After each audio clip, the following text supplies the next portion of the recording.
예, 오늘의 이슈입니다. 오늘의 이슈는 오프닝에서도 말씀드렸다시피 사전투표 얘기를 해보겠습니다.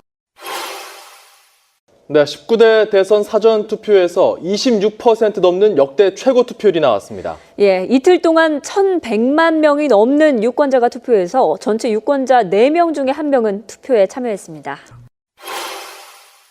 이번에 투표율이 엄청 높더라고요. 저도 사전투표를 했어요, 어제. 사전투표를 하러 갔는데 사람이 그렇게 많아요. 그니까요. 네. 저는 이번이 첫 대선 투표였거든요. 내 생일 첫 투표.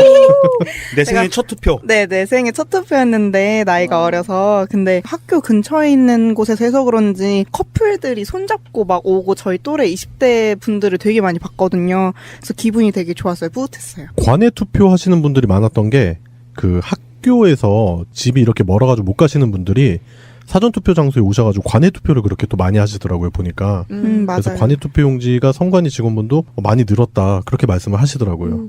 네, 저희가 지방에 놀러 갔을 때도 학교 캠퍼스에서 투표소를 만들어서 그쪽에서 우리 학교 학생들은 투표율 100%를 만들겠다 하면서 이렇게 열심히 하시더라고요. 거소투표를 아마 거기서 했나봐요. 네.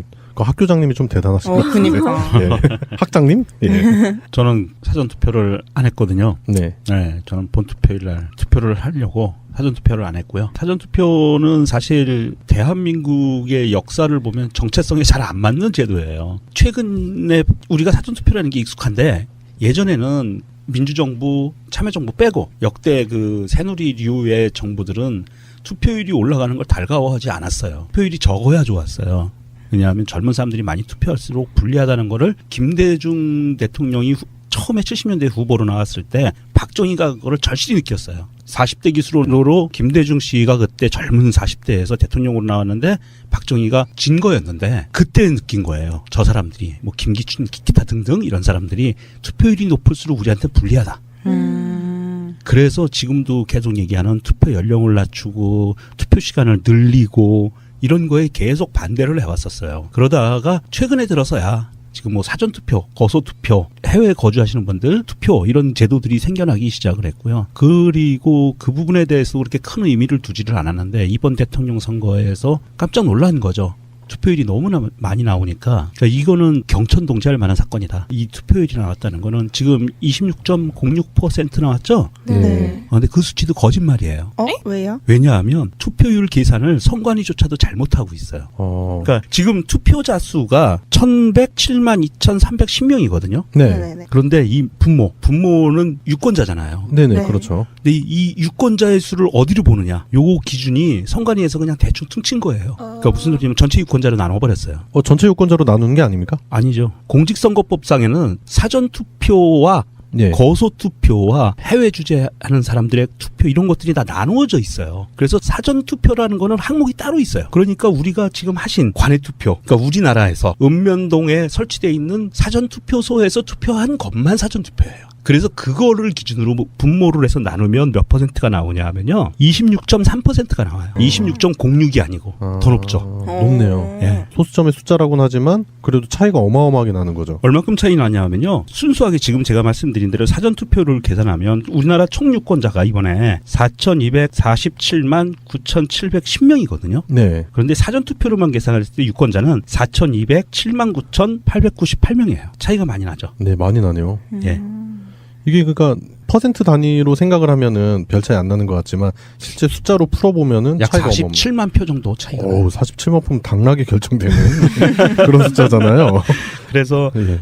이 부분은 선관위에서도 그냥 편안하게 일을 하기 위해서 계산을 편하게 한 것 같은데 공직선거법상에 선관위는 법적인 기구잖아요. 네. 그러면 선거법에 따라서 움직여야 되는데 그러지 않았다. 이 통계조차도 그런 좀 부실한 부분이 있고요. 그래서 뭐 일단은 뭐 유권자 4명 가운데 1명 정도가 뭐 투표를 마쳤다. 그거에 좀 많이 의미를 두는 것 같고요. 네네.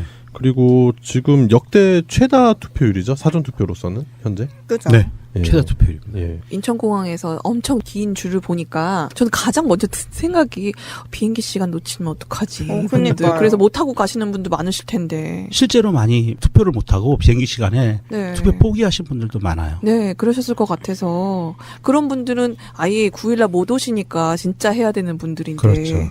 좀 안타깝더라고요. 네, 다음 날에 그래도 인천공항 투표소를 늘려서 이번에는 그래도 많이 했다고 하더라고요. 예, 민주당에서 공식적으로 당에서 항의를 해서 투표소를 늘렸고요. 투표소를 늘린 건 아니에요. 투표소는 하나인데 투표기하고 그 기표소를 늘린 거예요. 왜냐하면 공직선거법에 읍면동 단위로 하나씩밖에 못해요. 그러니까 인천공항 운북동인가 운서동인가 그런데 투표소를 하나만 설치하고 기표소만 많이 설치할 수 있는 거예요. 도장 찍는데. 그런 건 하지 이 투표소는 하나밖에 못하는 거예요. 법적으로. 그런 게 있고요. 예. 더 안타까운 거는 김포공항에 없었어요. 아, 맞아요.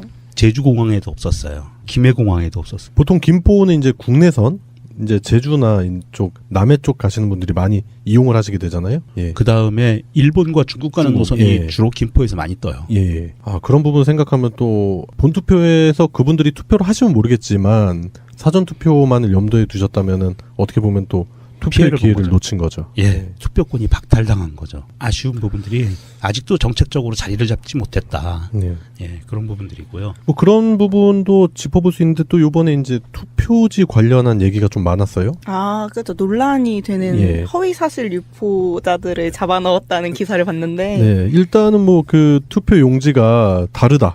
두 종류다라고 하는데 뭐 일단 중앙선관위에서는 아니다. 그건 잘못된 그 정보의 전달이다. 이런 식으로 지금 입장 표명을 해놓고 결국에는 그 허위사실 유포로 11명을 검찰에 고발을 했죠. 그런 부분 보면은 일단은 그게 어쨌든 개표소에 가면은 진위 여부가 어쨌든 가려질 거 아니겠습니까? 네. 그러니까 일단은 시민분들이 그 투표에 대한 열망은 높지만 저는 그냥 당부드리고 싶은 말은 그런 부분을 유포하셔가지고 법적으로 피해를 보시는 게 없었으면 하는 바람이 좀 있어요. 네, 저도 그걸 딱 보고선 내 이럴 줄 알고 사전투표를 안 했지. 뿌듯해하고 있었죠. 근데 실제로 이제 뭐 양세병님이나 저나 이제 사전 투표를 했잖아요. 네. 근데 사전 투표 용지도 그렇지만 도장 찍는 거 쉬웠습니까? 좁게 돼 있었죠. 네네. 그래서 이번 투표할 때 그 부분에 대한 조심해야 되는 부분이나 이런 게 또 많이 SNS를 통해서 돌고 있어요, 내용이. 그래서 네. 도장이 보면은 이제 투표 마크 있잖아요. 네네. 그게 돌출돼 있는 게 아니라 그러니까 옆에 커버가 이렇게 씌워져 있기 때문에 예, 커버가 있어요. 예, 그 직경이 잘 가늠이 안 돼요. 아, 맞아요. 그래서 그거를 그냥 위에서 보고 찍다 보면 분명히 선을 벗어나게 돼 있거든요. 그러니까 제가 한 가지 팁을 드리자면 이렇게 옆으로 보면서 살짝 기대가지고 한쪽 면으로 시작을 해가지고 반대쪽 면까지 마무리를 하시면은 깔끔하게 잘 찍히더라고요, 안쪽에. 오른쪽에서 시작해서 왼쪽으로 딱 이렇게 약간 한 방향으로 가로 예. 방향으로. 예. 네, 근데 그렇게 꼭 안에 정확히 안 들어가도 다른 후보자한테 겹치지만 않으면 무효표 처리 안 된다고 하니까 혹시 미리 하셨던 분들 이렇게 걱정하실까봐 무효표 되지 않는다고. 예, 무효표는 그 다른 후보의 칸에 걸쳐지지만 않으면 다 유효표로 처리하기로 선관위에서 공식적인 입장을 밝혔고요. 까만 선에 닿지 않으면 되는 거죠. 네, 그래서 여백을 뒀다고 하더라고요. 예, 그 여백이 0.3cm인가 예. 그럴 거예요. 3mm인가 막 이렇게 돼 있고 그거를 넘어서 다른 후보 칸에 걸치지만 않으면 유효표다라고 선관위에서 발표를 했고요. 네. 그리고 지금 사전 투표가 어쨌든 5월 5일 저녁 6시부로 종료가 됐고요. 모든 사전 투표함은 현재 각 선관위의 보관소 예. 거기에 이제 봉인된 상태로 보관돼 있는 상태고요. 그 관련해서 이제 시민의 눈 분들이 눈을 부릅뜨고 지키고 계십니다. 그래서 뭐 텐트를 가져와서 숙박을 하시는 분도 계시고요. 거기서 지금 며칠째 밤을 새시는 분들 뭐 이런 분들 스토리를 보면 감동이 밀려온다고 해야 될까요? 그런 생각이 좀 많이 듭니다. 그 시민의 눈 분들을 응원하고 그리고 저는 이제 중앙선관위는 모르겠고 각 지자체에 있는 선거관리위원회 네. 직원분들도 휴일 없이 지금 계속 일을 하고 계세요. 대선 전까지는 휴일 없이 일하시고 저희는 이제 현장에서 이렇게 맞닥뜨리게 되면은 서로 그 동병상련의 감정을 느끼게 되는 거예요. 그래서 어린이날 같은 경우도 다 출근해서 일하시고 그러시더라고요. 그래서 저도 그날 어린이날 당일에 이제 밤을 샜는데 같이 이렇게 보면은 좀 서로 안쓰럽고 짠하고 그런 부분이 있는데 그래서 가급적이면 서로 이제 현장에서 잘 부딪히지 않으셨으면 좋겠어요. 어차피 그 시민의 눈도 중앙선관이랑 그 시민의 눈 중앙에서 서로 협상을 하고 그런 부분이 있으니까 필드에서는 가급적이면 마찰 없이 이번 대선이 좀 잘 마무리됐으면 하는 바람이 듭니다. 국민 투표 로또 다들 아세요? 아, 네, 등록해서 다 이렇게 투표했다. 뭐 그걸 네네네. 가지고 등록을 인증을 하면 네, 인증하면은 그 네. 누구든지 돈 주는 거. 네 누구든지 참여할 수 있으니까 그거 하면 재밌을 것 같아서요. 1등 500만 원인가요? 네네네. 최대 500만 원이라고 하니까 다들 인증사진 하나씩 찍으시잖아요. 개인 SNS에만 올리지 마시고 거기 올리셔서 돈 5만 원이라도 어떻게 받아보시라고. 아 그리고 양세병님이 내 생애 첫 투표지잖아요. 그럼요. 네, 그러면은 트프츠츠 트프츠츠. 예, 우리 저기 인터뷰 방송에 있었던 네. 투표 청춘 네. 그 팀에 있는 갖가지 이벤트를 할 거라고 하니까 오. 그 내 생에 첫 투표하셨던 20대 초반에 대한민국 국민이시라면 트프츠츠를 페이스북에서 검색해서 꼭 들어가실 바랍니다. 와, 근데 오늘 제가 그거 검색해 보니까 오늘 기준으로 보면 약 한 26만 대 1 정도의 확률이 되더라고요. 맞아요. 그렇긴 해요. 근데 그러면 진짜 로또보다 난 거 아니에요? 근데 그거 후원금이 많아지면은 그 네. 4등이 수가 엄청 늘어난대요. 그래서 5만 원을 받을 수 있는 분들이 엄청 늘어난다고 하시니까 500만 원 말고 5만 원을 바라면서 사진 올리시면 될 것 같아요. 그거라도 탐나네요. 네. 일단은 뭐 그 일거양득이죠. 투표도 하고 또 이렇게 다양한 이벤트로 이렇게 또 되면 기분도 좋고 그렇지. 뭐 금액이 중요합니까? 투표를 했다는 보람감도 느끼고 또 이렇게 당첨되면은 현금도 받아가시고. 그럼요. 예. 그리고 인증샷을 찍는 방법도 굉장히 다양하던데요. 네. 맞아요. 어떤 사람은 특정 후보, 내가 지지하는 후보를 형상하는 손 모양을 만들기도 하지만 네. 그냥 여기다 손등에다가 네. 투표 그 네. 도장을 찍어가지고 그것만 딱 올리고 하는 분들이 있는데 전 그거 사진을 보고 얘가 시계 자랑을 하려고 이렇게 찍었구나. 저도 그렇게 찍었는데.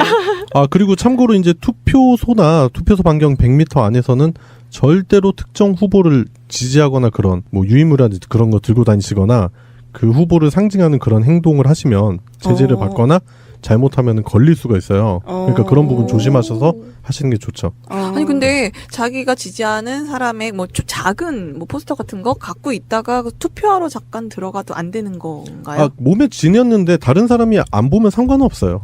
예, 몸에 저는- 지니는 건 상관없고. 억지로 봉고차 위에 이렇게 막 포스터를 테이프로 이렇게 붙여놓은 거를 옆에 굳이 주차하시고 투표하러 들어가시던데 했어야 됐어 신고. 네. 예, 그리고 갖가지 말이 많습니다. 좀 사전투표에 관해서 여러 가지 갑론을박이 좀 있는데 일단 사전투표는 5월 5일부로 종료가 됐고요. 5월 9일 본투표를 향해서 가고 있습니다. 대선이 어떻게 될지 이제 4일 정도 남아있는데 사전투표율이 높다고 하더라도 결국에는 본투표에서 또 당락이 많이 결정이 되기 때문에 유권자, 우리 대한민국 국민들, 유권자이신 분들은 투표하시는데 주저없이 모두 투표하셨으면 하는 그런 바람이 듭니다. 예, 오늘의 이슈 첫 번째였습니다. 못 가시는 분들이 사전투표 장소에 오셔가지고 관외투표를 그렇게 또 많이 하시더라고요, 보니까. 맞아요. 그래서 관외투표 용지가 선관위 직원분도 많이 늘었다, 그렇게 말씀을 하시더라고요. 네, 저희가 지방에 놀러 갔을 때도 학교 캠퍼스에서 투표소를 만들어서 그쪽에서 우리 학교 학생들은 투표율 100%를 만들겠다 하면서 이렇게 열심히 하시더라고요. 거소투표를 아마 거기서 했나봐요. 네. 그 학교장님이 좀 대단하신 것 같은데. 그니까. 예. 학장님? 예. 저는 사전 투표를 안 했거든요. 네. 네, 저는 본투표일 날 투표를 하려고 사전 투표를 안 했고요. 사전 투표는 사실 대한민국의 역사를 보면 정체성에 잘 안 맞는 제도예요. 최근에 우리가 사전 투표라는 게 익숙한데 예전에는 민주정부, 참여정부 빼고 역대 그 새누리류의 정부들은 투표율이 올라가는 걸 달가워하지 않았어요. 투표율이 적어야 좋았어요.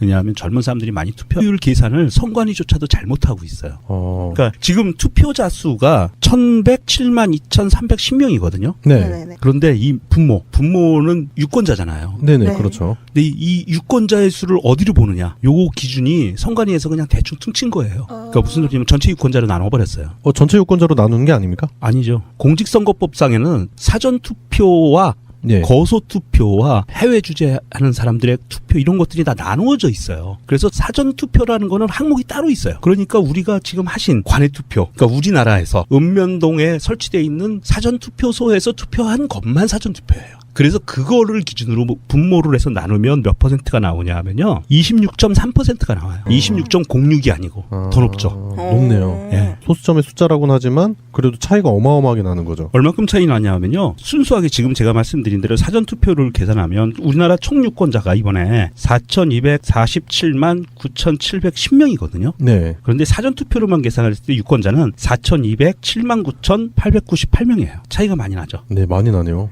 예.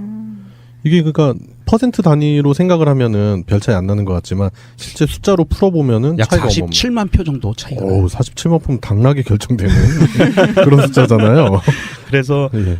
이 부분은 선관위에서도 그냥 편안하게 일을 하기 위해서 계산을 편하게 한 것 같은데 공직선거법상의 선관위는 법적인 기구잖아요. 네. 그러면 선거법에 따라서 움직여야 되는데 그러지 않았다. 이 통계조차도 그런 좀 부실한 부분이 있고요. 그래서 뭐 일단은 뭐 유권자 4명 가운데 1명 정도가 뭐 투표를 마쳤다. 그거에 좀 많이 의미를 두는 것 같고요. 네네. 그리고 지금 역대 최다 투표율이죠. 사전 투표로서는. 할수록 불리하다는 거를 김대중 대통령이 처음에 70년대 후보로 나왔을 때 박정희가 그거를 절실히 느꼈어요. 40대 기수로 김대중 씨가 그때 젊은 40대에서 대통령으로 나왔는데 박정희가 진 거였는데 그때 느낀 거예요. 저 사람들이 뭐 김기춘, 기타 등등 이런 사람들이 투표율이 높을수록 우리한테 불리하다. 그래서 지금도 계속 얘기하는 투표 연령을 낮추고 투표 시간을 늘리고 이런 거에 계속 반대를 해왔었어요. 그러다가 최근에 들어서야 지금 뭐 사전투표, 거소투표, 해외에 거주하시는 분들 투표 이런 제도들이 생겨나기 시작을 했고요. 그리고 그 부분에 대해서 그렇게 큰 의미를 두지를 않았는데 이번 대통령 선거에서 깜짝 놀란 거죠. 투표율이 너무나 많이 나오니까 그러니까 이거는 경천동지할 만한 사건이다. 이 투표율이 나왔다는 거는 지금 26.06% 나왔죠? 네. 근데 그 수치도 거짓말이에요. 왜요? 왜냐하면 투표 예, 오늘의 이슈입니다. 오늘의 이슈는 오프닝에서도 말씀드렸다시피 사전 투표 얘기를 해보겠습니다. 네, 19대 대선 사전 투표에서 26% 넘는 역대 최고 투표율이 나왔습니다. 예, 이틀 동안 1,100만 명이 넘는 유권자가 투표해서 전체 유권자 4명 중에 1명은 투표에 참여했습니다. 이번에 투표율이 엄청 높더라고요. 저도 사전 투표를 했어요, 어제. 사전 투표를 하러 갔는데 사람이 그렇게 많아요. 그니까요. 네. 저는 이번이 첫 대선 투표였거든요. 내 생일 첫 투표. 내 생애 첫 투표. 네, 내 생애 첫 투표였는데 나이가 어려서 근데 학교 근처에 있는 곳에서 해서 그런지 커플들이 손잡고 막 오고 저희 또래 20대 분들을 되게 많이 봤거든요. 그래서 기분이 되게 좋았어요. 뿌듯했어요. 관외 투표 하시는 분들이 많았던 게 그 학교에서 집이 이렇게 멀어가지고